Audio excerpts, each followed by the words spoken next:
High in the mountains of East Java, Indonesia, lies Mount Ijen, an active volcano with a crater so toxic it feels like the edge of another world. Inside its depths, men work every day surrounded by choking smoke, blistering heat, and one of the most acidic lakes on the planet. These are the sulfur miners, and what they pull from the earth is a mineral locals call the devil's gold. The day begins before sunrise. A miner like Mr. sets out on foot, carrying nothing more than a crowbar and a pair of bamboo baskets. His motorbike can only take him so far. The rest of the journey, a steep 2-mile hike, is done on foot. The air grows thinner, the ground sharper, and the smell of sulfur stronger with every step. At the rim of the volcano, the view opens to a massive crater more than 1,000 feet deep. Mr. must climb down narrow paths carved into the rock, his body already bracing for the punishing work ahead. For over 30 years, he has made this descent, each trip as dangerous as the last. At the bottom lies the source of the sulfur. Pipes channel superheated gases from deep underground.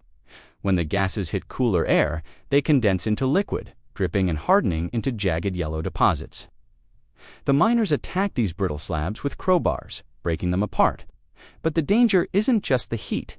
The air is thick with sulfur dioxide, a gas that burns the eyes, scorches the throat, and scars lungs permanently. Many miners cannot afford proper masks. Instead, they tie wet cloths over their mouths, a flimsy shield against poison.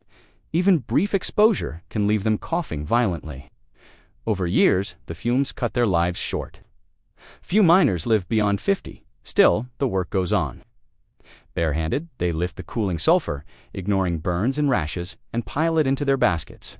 Each load can weigh up to 200 pounds, often more than the miner himself. Balanced across their shoulders, the weight turns every step into agony. The climb back up the crater walls is steep, rocky, and slick, with cliffs dropping away on either side. Some miners wear boots, but many climb in flip-flops, or even barefoot. It takes incredible strength just to reach the rim, and even then, the journey isn't finished. From the rim, the miners push their sulfur in trolleys, another 2 miles down the mountain. By the end of the day, most have carried their own body weight twice over. Why endure such punishment? The answer is survival. Each kilo of sulfur earns only about 9 cents. 2 full loads can bring in $12 to $17 a day, far more than farming or other work in the region, but still meager compared to the risks. For families in this part of Indonesia, it is one of the few jobs that pays enough to live on. The irony is that volcanic sulfur is no longer vital to the world. Today, 98% of sulfur comes from oil and gas refining, where it is extracted safely as a byproduct and purified for use. That industry is worth nearly $13 billion and continues to grow. Compared to that, the output of Mount Ijen seems almost unnecessary. And yet, what these miners carry still fuels countless industries. Sulfur is refined into sulfuric acid, one of the world's most widely used chemicals. It whitens sugar, strengthens rubber, powers batteries, cleans detergents, colors, fireworks, and even appears in cosmetics. It is everywhere and almost invisible. There is another reason the mines remain open: tourism. Visitors flock to Mount Ijen to see the otherworldly blue flames, bright jets of burning sulfur gas that glow in the night. Tourists, masked and protected, watch miners toil unprotected in the very fumes they came to witness. Some miners have shifted to guiding tourists or selling small sulfur souvenirs, but most still carry on with the same backbreaking labor.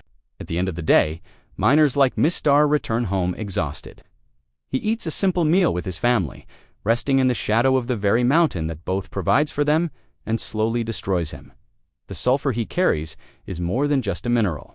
It is the weight of survival, of sacrifice, and of a dangerous bargain between life and livelihood. The devil's gold shines bright, but behind its glow lies one of the most perilous jobs in the world. Men here risk everything, not for wealth, not for glory, but simply to endure another day.